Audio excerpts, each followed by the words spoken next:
You ever notice how someone who used to be emotionally distant suddenly starts changing little things about themselves when you're around? They're not confessing their feelings. They're not texting, "I miss you."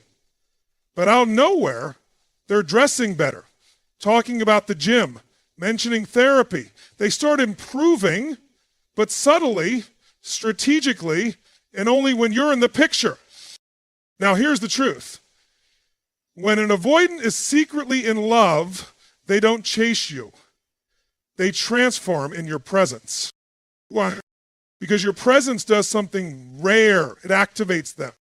Avoidants are masters at living in control. They've trained themselves to keep emotions locked behind a wall of logic, detachment, and self-sufficiency. But when they begin to fall for someone, especially someone emotionally grounded, their defense mechanisms start to short circuit. Suddenly, the very identity they've built to keep people out starts to feel too small. Not because you're asking for more, but because their soul is. You see, love doesn't feel like romance to an avoidant. It feels like exposure. It's threatening. It challenges their carefully crafted sense of independence. They've told themselves the story, "I don't need anyone, I'm fine alone." But then you walk in and they begin to see their reflection in a new mirror. A reflection that whispers, "You could be more. You could become something greater with her." That's why they don't just open up or pour out affection like a secure person might. No, an avoidance love leaks out and shifts in effort. And what seems like self-improvement, they don't say, "I want you." Instead, they begin preparing to be someone worthy of being wanted. That's the irony.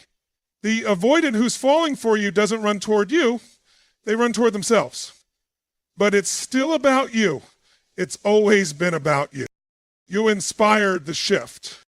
They start showing up to life a little differently, going deeper in their work, eating better, reading more, making cryptic comments like, "I've just been thinking about who I want to be." But don't be fooled.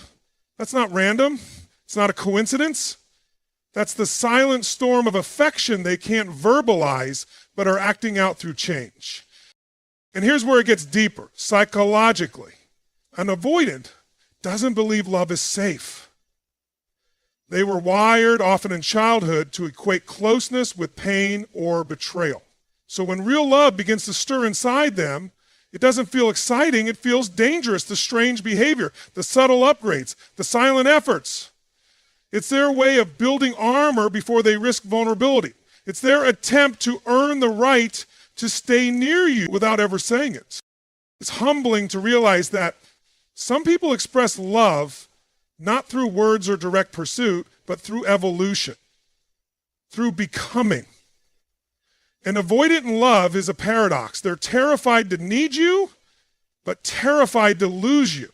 So they work on themselves in the shadows, hoping maybe if they become better, they'll finally deserve the safety they've never trusted before. Now, don't get it twisted. This doesn't mean you wait around for someone to fix themselves while you put your life on hold. No, what this means is pay attention to the pattern, not the performance. If someone avoids words but shows change when you're near, you're not imagining things. You're witnessing one of the most vulnerable confessions of love an avoidant can offer. And that's powerful. Because change that comes from fear is survival. But change that comes from love, that's transformation. And transformation is never loud. It's quiet, intentional, personal. It's the kind of shift that only someone who sees you as worth it will attempt, especially when they built their whole life around not needing anyone at all. So the next time you wonder if the avoidant in your life truly feels something, watch what they do when you're around. Not just how they treat you, but who they become in your presence. That's where the truth hides. You won't hear "I love you" from their lips, but you might see it in their discipline, in their effort, in the way they start trying to become the person you believe they could be before they ever did. Sometimes the most honest I love you doesn't come in words. It comes in who they're becoming because of you. Have you ever deal with someone who disappears the moment things feel close, yet somehow they still manage to stay around, not physically, not emotionally, but digitally, subtly, and psychologically? They're there, watching, observing, silent, and you're left wondering, if they don't care, why are they still watching me like a hawk? So let's break it down. Avoidants don't fall in love like the rest of the world. They don't show affection through closeness. They show it through distance. That may sound backward, but that's exactly how their internal wiring functions. For an avoidant, love isn't a source of safety, it's a source of threat. So when they start to develop real feelings, especially the kind of feelings that shake the walls they've built around their heart, their natural instinct is not to move toward you, but to retreat. But here's what most people miss. The retreat is not rejection. It's a response to intensity. The closer they feel to you emotionally, the more afraid they are of losing control over that feeling. Vulnerability for them is like walking a tightrope without a safety net. It's paralyzing. So what do? They vanish, ghost, go cold.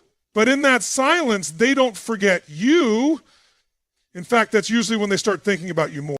And not just thinking, watching. This is one of the strangest, most frustrating contradictions of the avoidant attachment system. They'll go no contact and then monitor everything. Your stories, your posts, your likes, mutual friends, little breadcrumbs of presence. They track you without engaging because that allows them to stay emotionally tethered without risking direct vulnerability. They want to be close without the risk of being seen. You see, avoidance isn't just about physical space. It's about emotional safety. And when they feel something deep, something real, they panic. They need distance to regulate that internal storm. But that doesn't mean they stop caring.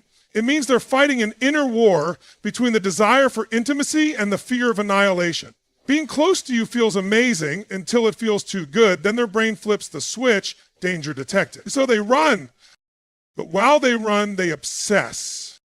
Because underneath all that self-protection is still a human being who longs for connection. And when someone meaningful enters their life, someone who sees them, challenges them, doesn't chase, doesn't collapse, they remember. Even in silence, even in withdrawal, even in the chaos, you're not out of their mind. You're etched into it. This is why their behavior seems so strange. They push you away, and yet if you post something emotional, they're the first to view it. If you go silent, they linger. They want to know, are you okay without them? Have you moved on? Are you dating someone else? Do you miss them too? But they don't reach out because that would make them vulnerable again. That would force them to risk being rejected, abandoned, or exposed. And for an avoidant, those aren't small fears. They are primal. Now here's the truth. If someone is obsessed with watching you after pulling away, you're not just another person to them. You're a trigger, and not in a negative sense. You're a trigger for growth, for reflection, for emotion. You represent something deeper than comfort. You represent the possibility of connection without control. And that's terrifying to someone who built their identity on not needing anyone. But you need to understand something critical. This is not your invitation to chase them. It's not your job to interpret breadcrumbs as permission to re-engage. In fact, that's the test. The avoidant watches to see if you'll break your own boundaries to soothe their discomfort. And the more you hold the line, the more you show emotional consistency without collapsing, the more intrigued and internally conflicted they become. Because love for the avoidant doesn't ignite through pressure, it ignites through stability, through absence, through the realization that their silence didn't erase the bond, they're just now seeing how strong it actually is. That's why your energy is your message. The way you carry yourself in the aftermath, the way you continue growing, moving, living, that's what they're watching. They're not just checking in on your life. They're checking in on whether your love had conditions, whether your presence was real, whether your silence is punishment or power.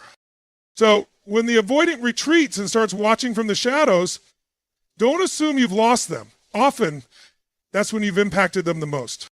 And sometimes the loudest cry of "I love you" from an avoidant is silence, wrapped in attention.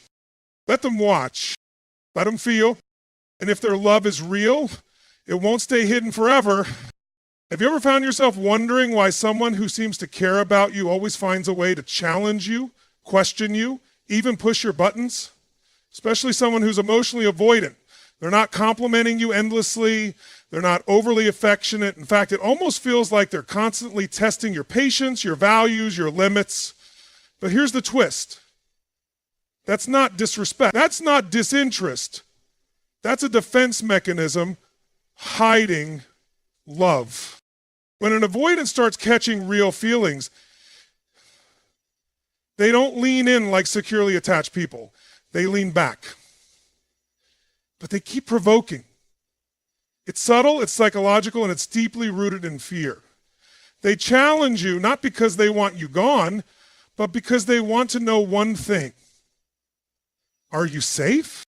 You see, most people think of love as sweetness, ease, and comfort. But for someone with an avoidant attachment style, love doesn't feel like comfort. It feels like chaos. It feels like threat. And so when they start loving you, they need to test you. They poke your emotional boundaries, challenge your perspective, argue over small things, not to destroy connection, but to evaluate its strength. This is primal. To the avoidant, closeness historically meant danger.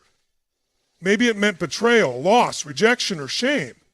So now when something good, something real shows up, they don't know how to receive it. Instead of relaxing into intimacy, they provoke it. Instead of saying, "I trust you," they push to see if you'll run. Let that sink in. They don't want to hurt you, but they need to know, if I show you the mess, will you still stand here? And so the challenges begin. You'll notice the avoidant starts nitpicking things you say, challenging your beliefs, or disagreeing when agreement would be easier. Why? Because they're watching how you handle conflict. They're looking to see if your connection is conditional, if love disappears when things get hard, or if you stay regulated. It's not a conscious strategy, but a survival reflex. And the more they love you, the more they'll test you. And here's the deep part. This isn't about manipulation. It's about emotional regulation through external stimulation. Their nervous system is so dysregulated by closeness that it tries to create distance through friction. They don't have the internal tools to say, "I'm scared to love you." So instead, they create safe chaos to validate their fears and give themselves space to breathe. But here's where the power lies for you. When an avoidant challenges you, you have a choice. You can react with anger, with insecurity, with a desire to chase or correct, or you can stand still, emotionally grounded. You can show that your love isn't fragile, that you're not here for the fantasy, you're here for real. Because here's the kicker, avoidants fall in love with stability, with groundedness, with someone who doesn't collapse under the pressure of their fear. That's what they crave, but don't know how to ask for.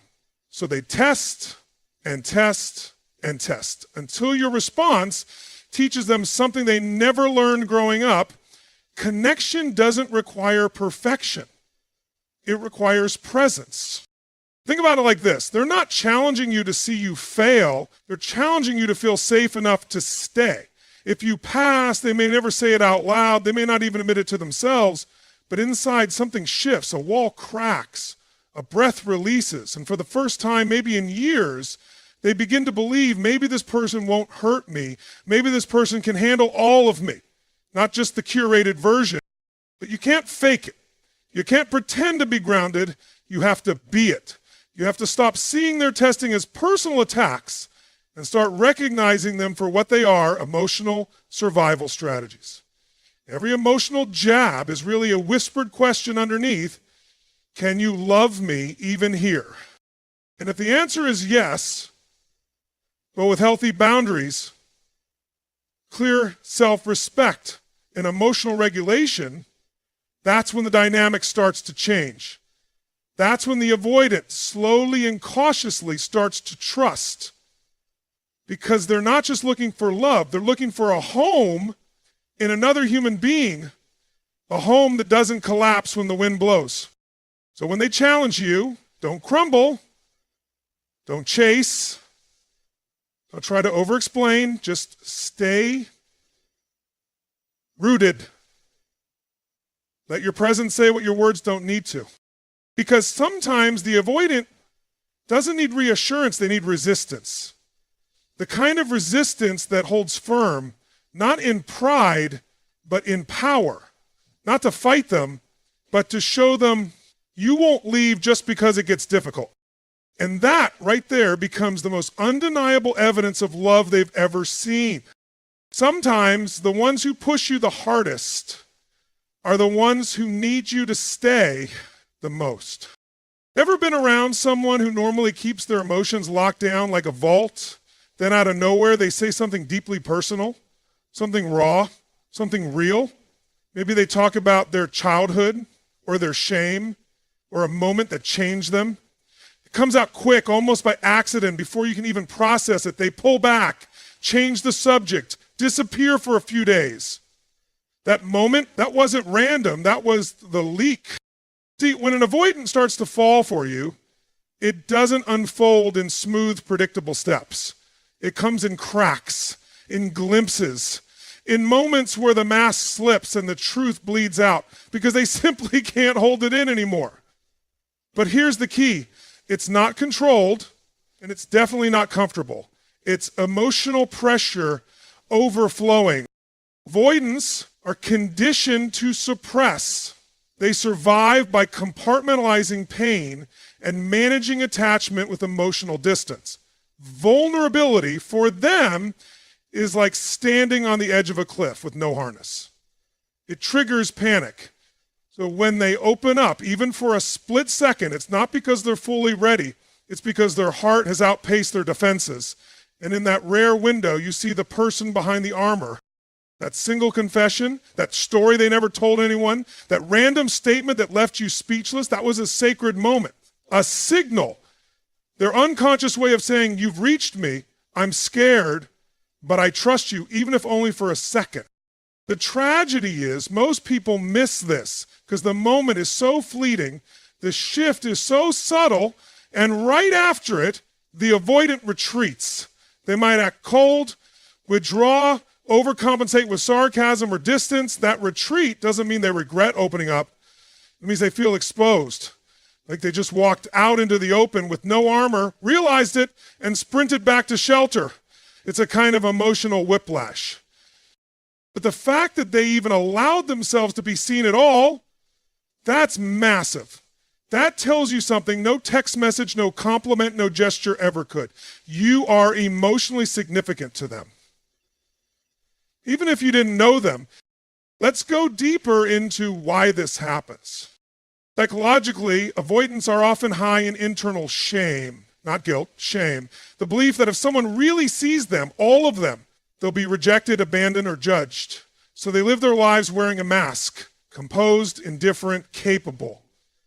When love enters the picture, real love, it threatens that illusion. Suddenly someone shows up who doesn't want the mask, who wants to know them, not control them. Not fix them, just see them. And that's terrifying. Because if you see them, you might leave. That's the risk. That's the wound. That's the core fear that keeps avoidance stuck in half-love, half-science relationships for years. So when they do open up, especially unexpectedly, it's not a slip-up, it's a spiritual breakthrough. It's the psyche momentarily surrendering. And it usually comes in non-linear, spontaneous moments. Driving in a car, lying in bed, during a fight, right after sex. Their guard lowers for a flash, and the truth floods out. And here's what you must understand. How you respond in that moment shapes everything. If you dismiss it, get uncomfortable, or try to solve them, they'll shut down harder than before. But if you stay grounded, Just witness them without judgment. You give them an experience they may have never had before, emotional exposure without punishment. Hey, that's where love becomes transformation. Because real intimacy is not built on surface level romance. It's built on moments where one soul says to another, this is who I really am. Do you still want me? When an avoidant gives you even a sliver of that truth, and you meet it with calm presence, something inside them changes. They may not tell you, they may even disappear for a while to process it, but the seed is planted. And that seed is more powerful than any chase, any strategy, any text game. It's real, it's soul deep. And if it's nurtured, not smothered, it can lead to emotional intimacy most people never experience. So when that moment comes, and trust me, you'll know it when it does, don't overanalyze, don't push, don't retreat. Just hold the space, let their truth land, let your silence be acceptance, let your stillness be the safety they never had. Is sometimes the most important thing you can say in response to vulnerability is nothing at all, just presence, just steadiness, just the unshakable energy of you're safe here. And that's what breaks the cycle. That's what shifts the dynamic. That's when an avoidant stops protecting themselves from love and starts trusting they can survive it. So when they open up, don't just listen to their words, listen to what it cost them to say it. Sometimes the quietest confession is the loudest evidence of love.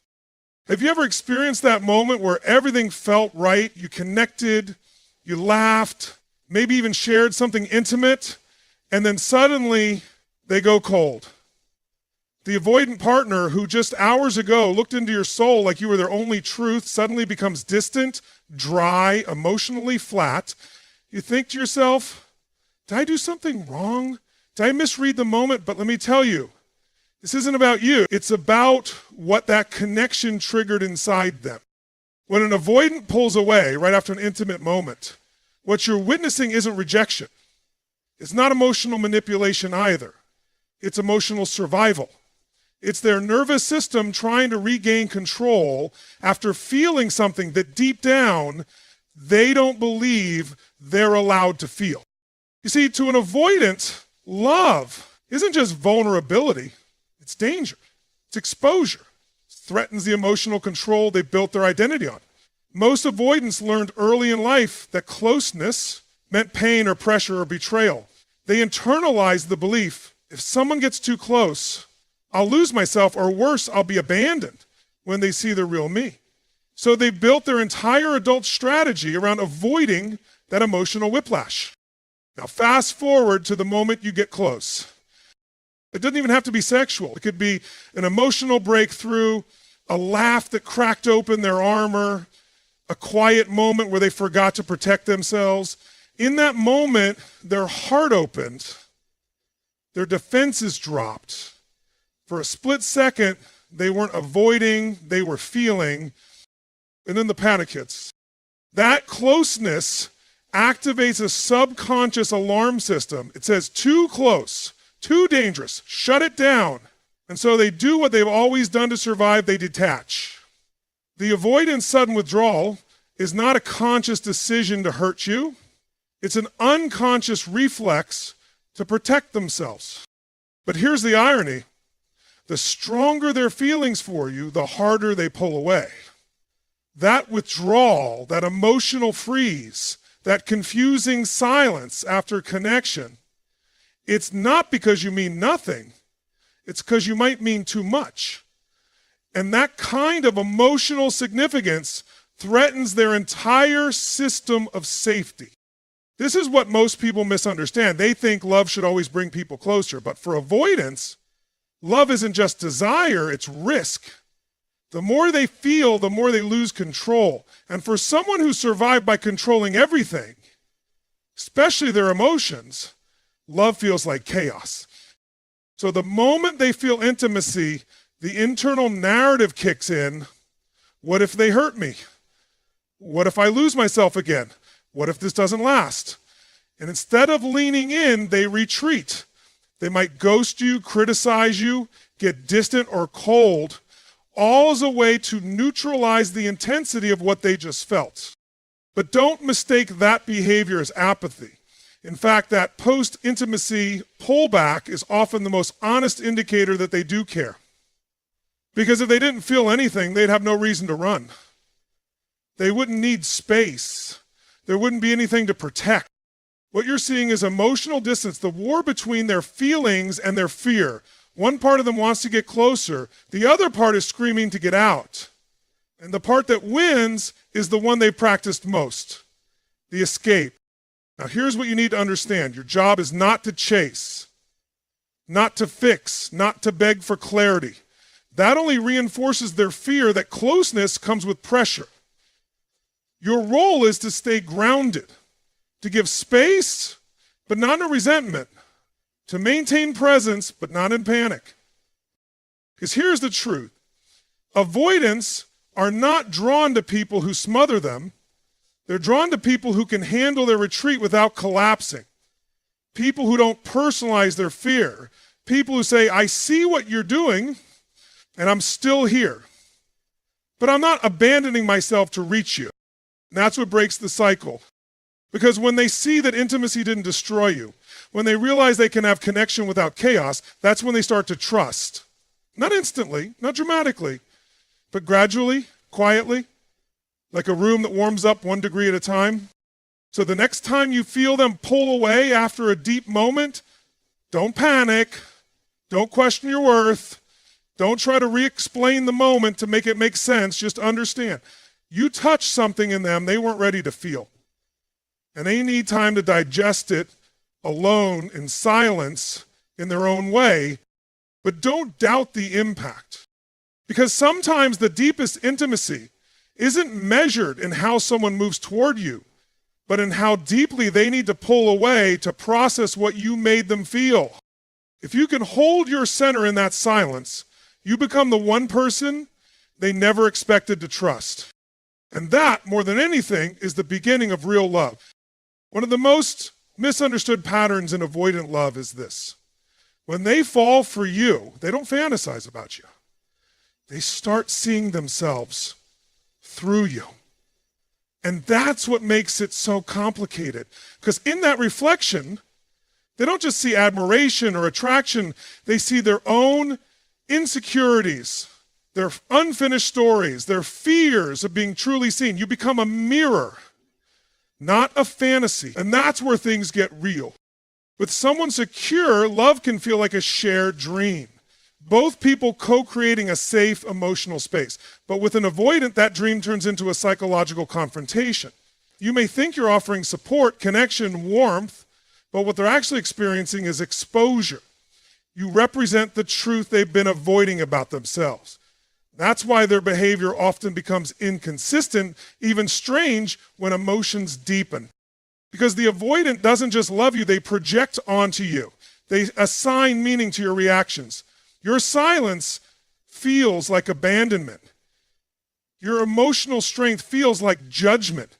Your calmness makes them question their chaos. Suddenly, you're not just a partner, you're a symbol of what they crave and fear and don't believe they can ever truly have. And that's what most people miss.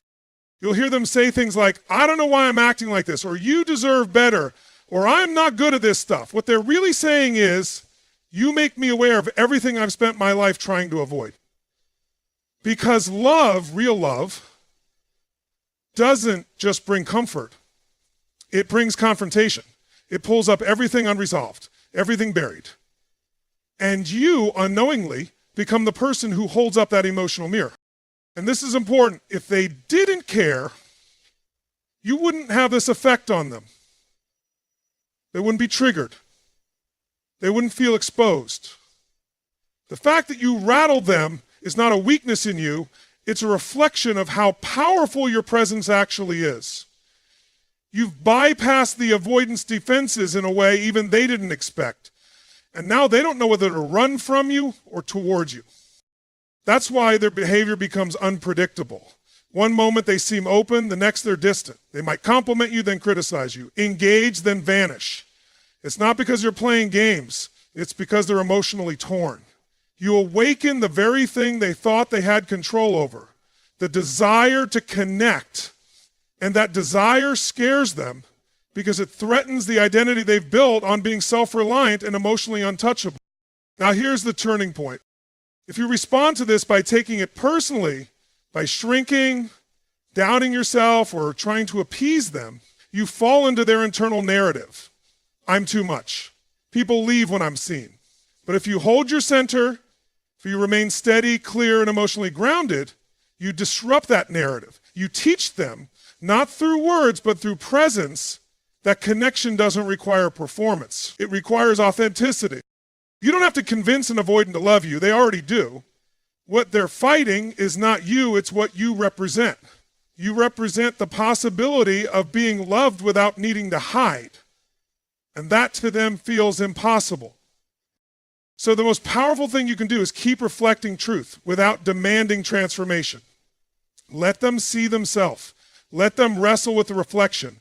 And when they get uncomfortable, don't flinch. Don't try to become smaller just to soothe their discomfort. That only reinforces their belief that love always comes at the cost of self. Instead, model something different. Show them that love can be spacious, not smothering. That presence can be powerful even in silence. That you can witness someone's darkness without trying to fix it and still choose to stay whole in yourself. Because ultimately, what breaks the avoidance emotional cycle isn't pressure. It's consistency in the face of their inconsistency. It's you not bending just to earn their affection. It's you refusing to carry their unhealed shame and choosing instead to reflect back their potential. And that changes everything. Because for an avoidant, love has never been safe until now. Until someone comes along who sees their chaos, their hesitation, their emotional retreat, not as rejection, but as fear disguised as strength. And instead of demanding they open up, that person just stays real, calm, unshaken, unapologetically themselves. That's what awakens trust. That's what reprograms their nervous system. That's what makes love for them finally feel like home. Sometimes the most healing thing you can do for someone is simply not abandon yourself while loving them.